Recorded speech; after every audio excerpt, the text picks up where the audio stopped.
Mia, Mia, 2026 na bukas. Kumusta ka naman? Kumusta ang 2025 mo? Naging matagumpay ka ba? Ha?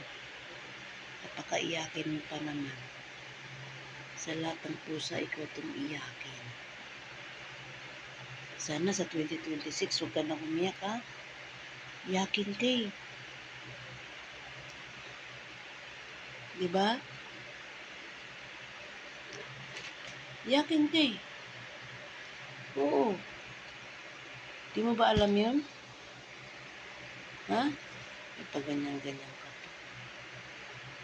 Ano mangyayari sa atin sa 2026? Iyakin ka pa rin.